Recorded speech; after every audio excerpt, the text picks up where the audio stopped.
Well, over the weekend, I had the opportunity to visit our troops fighting in Operation Epic Fury. We were on the ground, in CENTCOM on Saturday for about half the day. For reasons of operational security, so those troops are not targeted, the places and bases will not be named. Suffice it to say, the trip was an honor. I had a chance to bear witness, and I witnessed the best of America. I witnessed warriors, a brotherhood of men and women, warriors all, active duty, guard, and reserve, united in their love for each other, their shared purpose, and their commitment to the mission. I witnessed sheer competency. I watched a private first class confidently calling out an enemy missile trajectory to a room full of officers. Everyone focused. The room was locked in. 2 enemy missiles successfully shot down.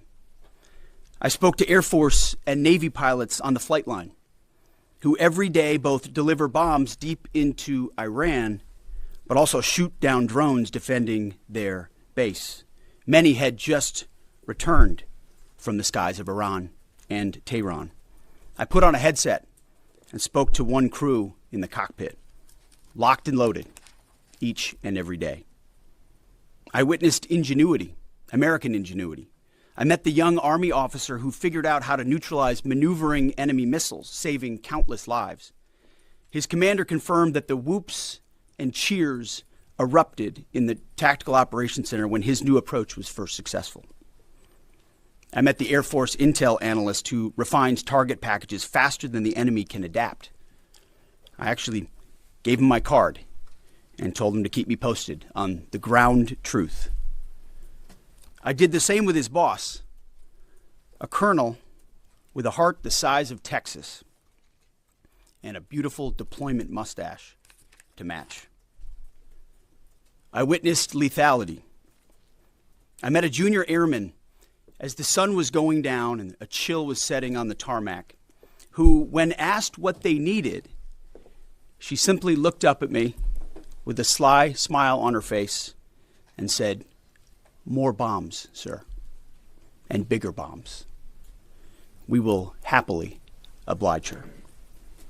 I met the Army targeting team who found and sunk the pride and joy of the Iranian Navy, their fighting position plastered with images of sunken enemy ships. And I witnessed urgency.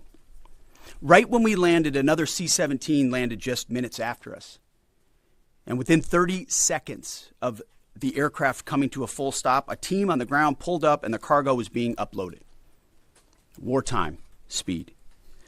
To a man and to a woman, on the ground, in the air, on the flight line, and in the TOC, I heard, "We want everything faster, higher op tempo, wartime speed." The feeling was the exact opposite of the rotational units year after year in the wars in Iraq and Afghanistan that we're so familiar with. In those wars, it was always about the next rotation, never knowing when the mission would end or exactly what the mission was, year after year. Not with Epic Fury. I witnessed urgency to finish the job, urgency to achieve mission success, not looking at the next rotation, only moving as fast as possible to win. I got a chance to troop the line, to witness firsthand what we already know is true. I spoke to all ranks and all services, none of whom knew we were coming. It was not rehearsed or scripted. Sometimes we just wandered. What I witnessed was motivation. It was sheer mission focus. It was the American warrior unleashed. It was the kind of warfighting American spirit that comes with a clear mission against a determined enemy. A crew chief we flew with summed it up nicely. He said, "It's been a busy few weeks, sir. Tough stuff. But I'm so honored to be called up. This fight is long overdue. We need to address it for our kids. We cannot pass the buck. Please thank the president from us." I heard that time and time again. I asked each young American, "What do you need?" And nobody said better equipment. Nobody said more comfortable living conditions. Nobody said, "Send me home." Well, of course, eventually we want all those things. They do too. But what those Americans said to me, young and old, officer and NCO, male and female, black and white, was, let's finish the mission. Get us even more bombs, bigger bombs, more targets. Let us finish this. In fact, Admiral Cooper noted this morning that the 3 Air Force captains shot down by Kuwaiti-friendly fire early in the fight, weeks ago. They never left the theater. All dropped bombs over Tehran last night. These men and women live the Iranian threat every day, incoming missiles and drones, and know what a world looks like, what the world would look like if Iran had the most dangerous weapons in the world, a nuclear weapon. As President Trump has said time and time again for years, and in this administration, Iran cannot have a nuclear bomb, and they won't. These troops, they want to finish this fight for their kids and their grandkids. This is about history. This is about legacy. Success matters. And because of this president and these Americans, we're closer than ever before to winning. President Trump is doing what no other president had the guts to do. Previous presidents were all talk. He's all action.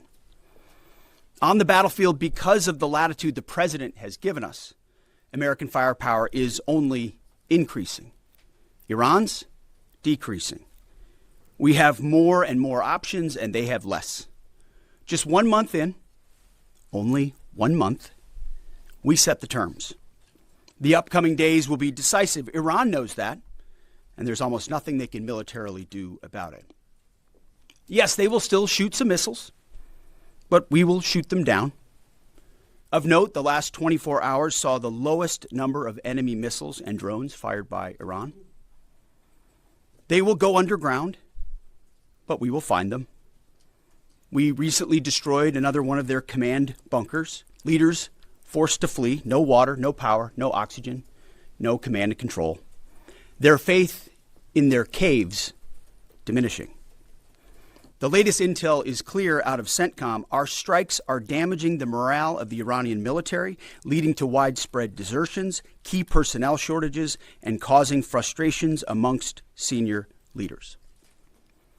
Just last night, we had 200 dynamic strikes alone. Dynamic strike is a strike where a pilot leaves, and during their flight, they get a new target set based on real-time intel given to them. A new launcher, a new location, a new troop formation. A dynamic target is one that changes while you're in the air because of improved intelligence. 200 dynamic strikes alone, in addition to the pre-planned targets. The video the president posted last night of Esfahan, an ammo depot struck by U.S. bombers. You see, you don't get to see many of those videos because, as a reminder, Iran has still shut off the internet to 99.9% of its population. But if Iran is wise, they will cut a deal. President Trump doesn't bluff, and he does not back down. You can ask Khomeini about that. The new Iranian regime should know that by now. This new regime, because regime change has occurred, should be wiser than the last. President Trump will make a deal. He is willing. And the terms of the deal are known to them. If Iran is not willing, then the United States War Department will continue with even more intensity. Standing here this morning in this briefing room, in my mind's eye, I'm actually looking out at the groups I met this weekend. The pilots, the logisticians, the intel analysts, the targeters, the sustainers, the flight crews, the air defenders, the base security, those maintainers who we walked up at sunset with the chill in the air on the flight line. May God watch over all of them each day and each night. May his almighty and eternal arms of providence stretch over them and protect them and bring them peace. In the name of Jesus Christ. And amen. Mr. Chairman, over to you. Thank you, Mr. Secretary, and good morning, everyone. and thank you again for being here. As operations continue, I remain deeply grateful for the service and determination of 2.8 million members of our joint force, each of whom are serving something greater than themselves.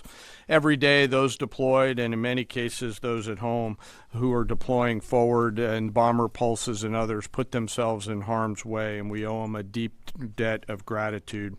I remain especially grateful for our fallen who gave the ultimate sacrifice. We'll never forget their valor and their determination to do something greater than themselves. And each day we continue to earn what they've given to us. This morning I want to share that yesterday the Joint Force had the honor of participating in the burial of Colonel Clarence Emil Bud Anderson, who passed away in May of 2024 at the ripe old age of 102. He was laid to rest in Arlington Cemetery yesterday morning alongside his wife of 70 years, Eleanor, who he married on February 23rd, 1945. She passed away in 2015 at the age of 92. Bud, yesterday, a legend to our Air Force and fighter pilots everywhere, was honored with a combination flyby of F-35s and a four-ship of P-51 Mustangs. He was one of the most prolific flying aces of World War II and the highest-scoring P-51 ace with 16 and a quarter kills in his squadron and in his group. And he served from 1942 to 1972, and his last combat tour was flying F-104 Thunder Chiefs over North Vietnam. For anyone that had the chance to meet Colonel Anderson, you knew what an incredibly special man he was. And that's true for each and every one of our World War II vets who become fewer and fewer with each passing day. They are the greatest generation and give us the gift of an incredible example as we execute Operation Epic Fury today. And Colonel Anderson, we mourn for your loss and remember that smile on the right side as you went out to do our nation's business. I'd like to now share an operational update. Our Joint Force continues to focus on our military objectives as we systematically continue to degrade and destroy Iran's ability to project power and threaten stability beyond its borders. First, the Joint Force continues to destroy Iran's ballistic missile and UAS capabilities. We remain focused on interdicting and destroying the logistical and supply chains that feed these programs. And this remains a truly joint effort prosecuted around the clock from air, land, sea, space, and cyberspace. Long-range bombers from U.S. Strategic Command are coordinating with tactical fighter aircraft from our Joint Force launched from bases around the region and the continental United States, while simultaneously Navy fighters from the sea and sailors continue to project power from the sea, while Army and Marine artillery units continue to execute long-range precision fires deep into enemy territory against high-value targets. Meanwhile, on the defense side, our Army and air defenders and aviators, as the Secretary talked about, remain vigilant, forming a shield to protect our forces and our partners, intercepting missiles and drones. Together, we continue to deliver precision strikes against key manufacturing nodes, component storage sites, research facilities deep within Iranian territory. And over the past 30 days, we've struck more than 11,000 targets. Given the increase in air superiority, we've successfully started to conduct the first overland B-52 missions, which allow us, as we've said before, to continue to get on top of the enemy. And as the Secretary talked about, switch towards more and more dynamic targets, servicing mobile targets around the battle space. We've continued to do the work against Iran's missile, drone, and naval production facilities, and we continue the multi-domain pressure that we've talked about. Second, on the Navy front, we continue to assert dominance over the Iranian Navy. We remain focused on targeting their mine-laying capability, their naval assets, and we've now, as I mentioned briefly last time, started to work attack helicopters and other close air support assets into the naval domain. CENTCOM continues to identify and work against naval depots and storage areas. And we've taken out, again, more than 150 ships, including all Jamaran-class frigates inside their Navy.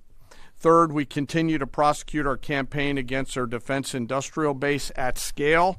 This includes factories, warehouses, nuclear weapons research and development labs, and the associated infrastructure required for Iran to reconstitute its combat capability. I'd like to continue my theme of highlighting the incredible contributions of Americans to our joint force.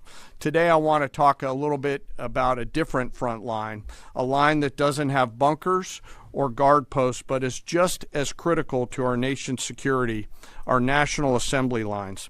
Today I want to recognize a group of Americans who live at the beginning of our nation's combat power, the Americans who actually make our weapons, both inside our defense industrial base, but even more broadly inside our national industrial base. In every military option, we could not and cannot do our jobs without the men and women across our country who show up every day around the clock to a factory floor, a workshop, a laboratory, who build the weapons and capabilities we need to project American combat power at the time and place of our choosing. These great Americans, and I've had a chance to spend some time with them when I was in the private sector, are the core of American combat power. They're the machinists running high-tech CNC machines, cutting raw blocks of metal into incredibly precise parts. They're the assembly workers painstakingly taking a kit of parts and turning that into a complex guidance system or precision munition or a rocket motor or building a jet or submarine. Or they're quality assurance technicians who ensure that when a warfighter pulls a trigger, the weapon works every time. This can be and is tough and gritty work. It's not a quiet office and a desk with paper, and there's nothing wrong with that, but this is exactly the way this group of Americans likes it. I know this. I've seen it myself, and I remain deeply honored by that gift. It's often loud and dangerous work, demanding, requires absolute focus for hours at a time with deep commitment to get it right every single time. It's hands-on work where one uncaught mistake or deviation can put an American's life at risk. A single misplaced wire, a microscopic flaw in a weld, incorrectly calibrated sensor could mean the difference between mission success or mission failure. The difference is measured in the lives of our sons and daughters who we put out around the field and on the field of battle. We rely on and trust in these great Americans, and it's not just their manufacturing skill, it's their innovative minds and their entrepreneurial spirit. From those who build exquisite capabilities down to the mom and pop machine shops all over this great country, they live at the beginning of and the core of America's combat capability, constantly adapting, constantly improving, constantly learning. And there are examples of this throughout history and current days, to include building things like the F-117 stealth fighter, the B-2 stealth bomber, making our combat capability undetectable over the enemy, to today's B-21 and F-47. It's work like in the shipyards of the East Coast and Northeast side of the United States that go out and build America's nuclear submarines that allow us to patrol around the world at the time and place of our choosing. These innovators, these workers, these incredible Americans don't get the same glory as a fighter pilot returning to a carrier deck at night or an artilleryman sending rounds downrange, and yet they show up every single day, and without them, we could not do the work that we are tasked to do. 24/7, they build the tools that we need to do our business. The skill, the commitment, the patriotism, the dedication poured into every piece of combat capability and hardware is seen and felt out at the edge of the force, as the Secretary talked about those young bomb builders out in the desert that he had the chance to see. You can see it, you can feel it, and it's real, and we're deeply grateful. So to the American workforce out there, both inside our defense industrial base and in our national industrial base, thank you on behalf of the Joint Force. We carry the weapons that you build. We rely on the systems that you create, and the distance from that factory floor and that assembly line to the front line is incredibly short. Thank you. Keep it up. And to our adversaries out there, I remind you to beware of the American workforce. We continue to press forward in our military objectives. The Secretary and I remain deeply humbled by the spirit, tenacity, commitment, and grit of our 2.8 million member strong joint force.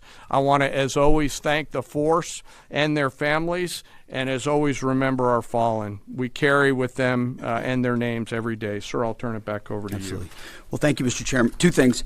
He didn't note it, but in memory of Colonel Bud Anderson, the chairman himself flew his F-16 to honor him recently.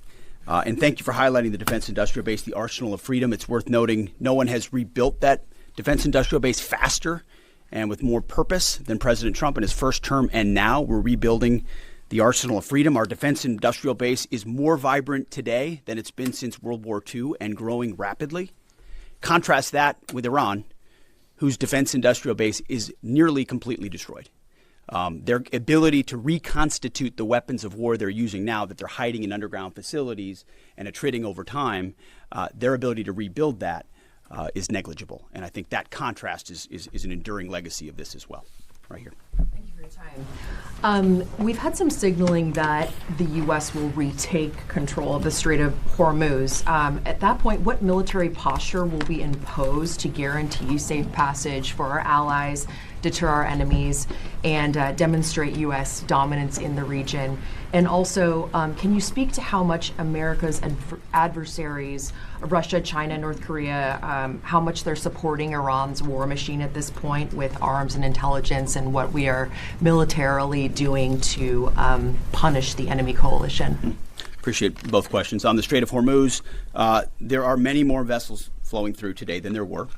As the president has arranged. The president's been clear to Iran, open it for business, or we have options, and we certainly do. And when you look at what the chairman laid out with the Navy industrial base, with coastal cruise missiles, with UAVs, with counter mine capabilities, we've been focused from the beginning on attriting and defeating those capabilities and limiting their options.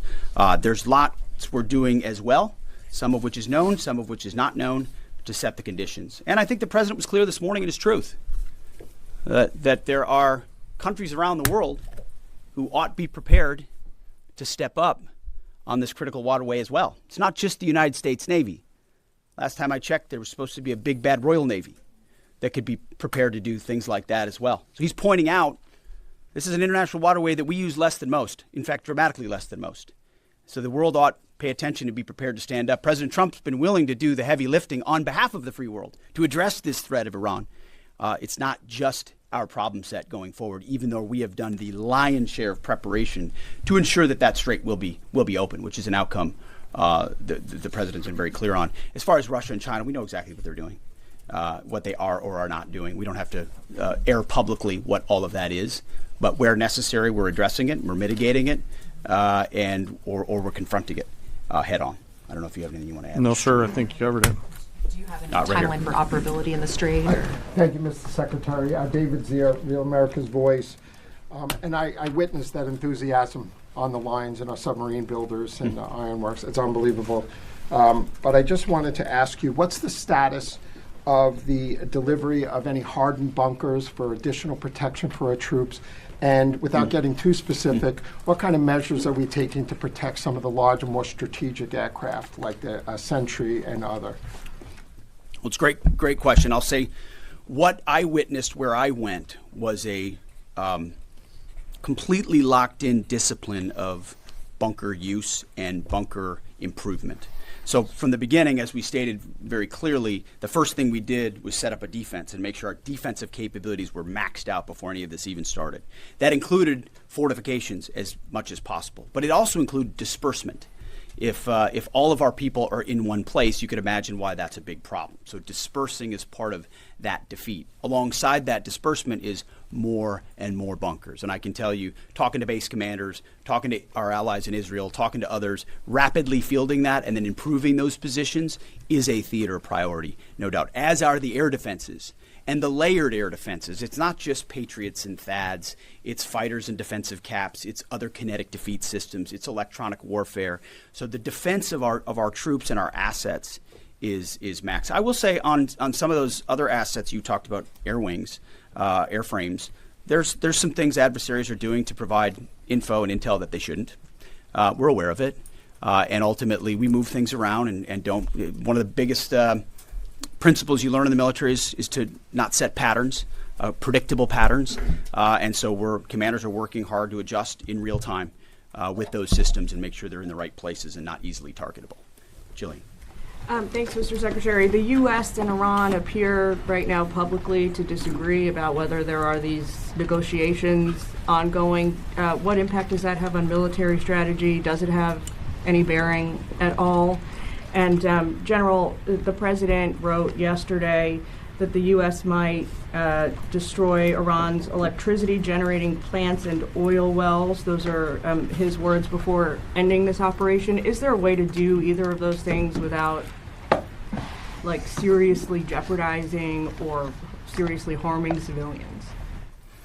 So on the talks, I can tell you, having been with Steve and Jared and the Vice President and Marco and many others yesterday, they are very real. They are ongoing. They're active and I think gaining strength. And we appreciate that. As I said in my remarks, we would much prefer to get a deal. If Iran was willing to relinquish material they have and ambitions they have, open this, great. That's the goal. We don't want to have to do more militarily than we have to. But I didn't mean it flippantly when I said, in the meantime, we'll negotiate with bombs. Our job is to ensure that we compel Iran to realize that this new regime, this regime in charge, is in a better place if they make that deal. And so we'll continue. We're working hand in hand, but the primary effort is a deal. We want that deal to be accomplished if at all possible. If not, then we're prepared to continue. Secretary, what happened at FOSAP? Mr. Chairman. Yeah. Thanks for the question. We're always thinking about those considerations and develop options to be able to mitigate those risks pursuant to the normal practices that we do in the military. So. Thank you, Mr. Secretary. I know you slightly addressed this already, but just on the Strait of Hormuz, is opening the strait an essential objective to Operation Epic Fury, or is that the job of those other countries? And then secondly, without asking you to comment on things that you can't talk about, what is your message to Americans who love the president and strongly believe in him, but are very worried about this notion of boots on the ground?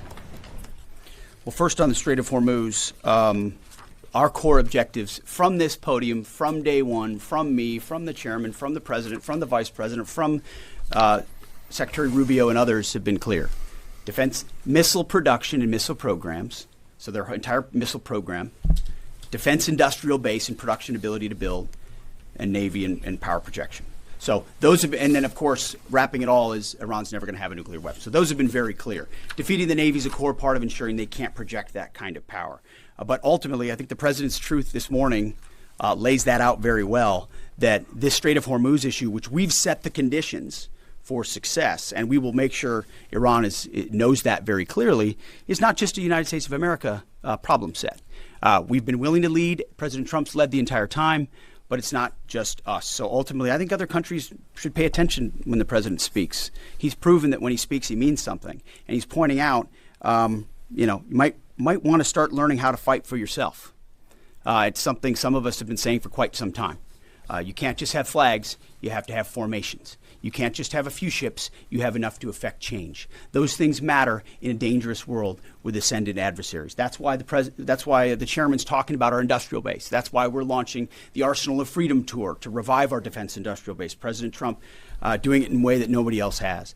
As far as President Trump and boots on the ground, I don't understand why the base, which they have already, they understand, wouldn't have faith in his ability to execute on this. Look at his track record of pursuing peace through strength, America first outcomes.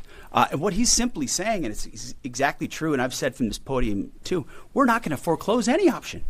You can't fight and win a war if you tell your adversary what you are willing to do or what you are not willing to do, to include boots on the ground. Our adversary right now thinks there are 15 different ways we could come at them with boots on the ground. And guess what? There are. So if we needed to, we could execute those options on behalf of the President of the United States and this department. Or maybe we don't have to use them at all. Maybe negotiations work, or maybe there's a different approach. But the point is to be unpredictable in that. Certainly not let anybody know what you're willing to do or not do. But if anybody has internalized the lessons of Iraq and Afghanistan, as the first one, President Trump, to call them out for what they are, he's not going to repeat those lessons. And I think I've been very clear about that from the podium.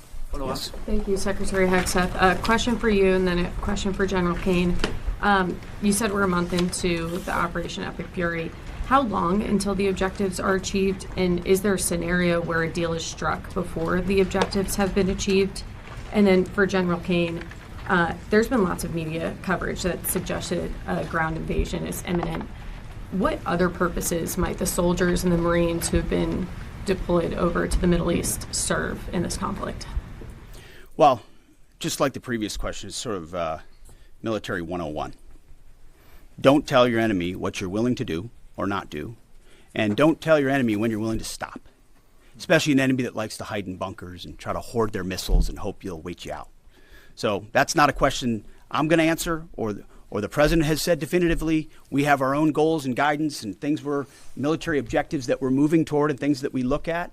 And as he's articulated, he's said 4 to 6 weeks, 6 to 8 weeks, 3.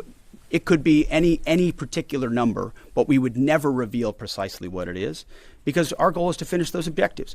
And we're well on our way. And the chairman and I look at this every single day. It will be the president's determination and the president's determination alone when those objectives are complete and when it serves the interest of the American people to cut that deal, to make sure that Iran doesn't have a nuclear capability, and ultimately that our objectives, our interests are advanced. I don't know if you want to add anything. No, just to answer your question, Reagan, the range of military options that those forces can offer are extensive, not just limited to what you mentioned in terms of forces on the ground. And I wouldn't want to take away the president's decision space, but there are a multitude of things, not the least of which is Iran should note that they're out there and that they are a pressure point, and so they should carefully consider, I think, at the diplomatic level, not my job as a chairman, but at the diplomatic level, to consider what's in front of them. Jerry. Okay, Mr. Secretary, the U.S. government and IC assessed for many years that Iran is protecting al-Qaeda senior leaders, including the current Emir Saif al-Idil.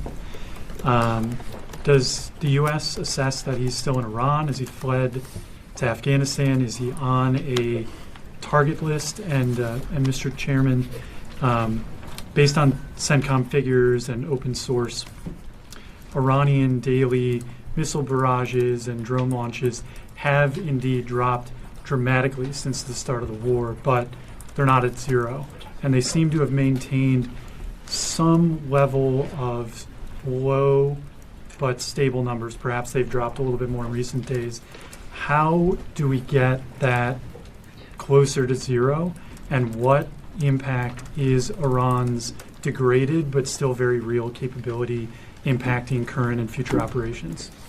So I won't speak to a particular target. I'll just say that al-Qaeda remains our enemy, obviously. And there are a lot of people on our target list in Iran. And if they were to be harboring al-Qaeda, they would certainly fit that list. Just quickly, the mobile targets that they have that we continue to service, as the Secretary talked about, the 200 hits that were done last night, that's one component of continuing to lower that. The second and more long-term impact that we're having is the strikes against their defense industrial base at scale, which will not allow them to reload after that. So we do continue to see a trend down. They are still shooting, and we do continue to exert significant pressure against both sides of that system. Mr. Secretary, thank you for the question. Do you still believe, you said previously that the Iranian leadership would surrender? Do you still believe that? And is the United States still committed to NATO's collective defense? And to Chairman Caine, could you give us a sense of your thinking about the legality of striking desalinization plants if the president were to order that? I will just say that any mission that ends on our terms, you want to call it a surrender, call it a defeat, call it what you want, we remain committed to a conflict that ends on our terms and the president's terms. There's no doubt about that. And as far as NATO is concerned, that's a decision that will be left to the president. But I'll just say a lot has been laid bare. A lot has been shown to the world about what our allies would be willing to do for the United States of America when we undertake an effort of this scope on behalf of the free world. These are missiles that don't even range the United States of America. They range allies and others, and yet when we ask for additional assistance or simple access basing overflight, we get questions or roadblocks or hesitations. And the president's pointing out, you don't have much of an alliance if you have countries that are not willing to stand with you when you need them. And he's simply pointing that out, and ultimately it'll be his decision of what that looks like after this is complete. I'll just won't talk about any particular target. This really builds on Jillian's question too, that I don't think I completely answered. But you know, the Joint Force is the most professional force in the world, and we have numerous processes and systems to carefully consider the whole range of considerations, from civilian risk to legal considerations with any target. And as targets come before us, we run them through the same process that we always do, and always strike lawful targets in accordance with the normal procedures that we use. Chairman Caine, do you agree with no quarter, no mercy for enemy combatants, as Hegseth has said? For me? Thank you, Mr. Secretary. Thank you, sir. Thank you, Mr. Secretary. Thank you. I appreciate it. On Sunday, President Trump said that Iran's first regime was all destroyed and the second one is mostly dead. And the third regime that we're on right now has been much more reasonable in negotiations. Do you agree with that assessment, and why? I would defer to the negotiating team there. They're the ones talking to him, but they're getting a back and forth on terms, which is a productive development. We stand right there next to our negotiating team, always willing and prepared to put them in an even better position. Thank you very much.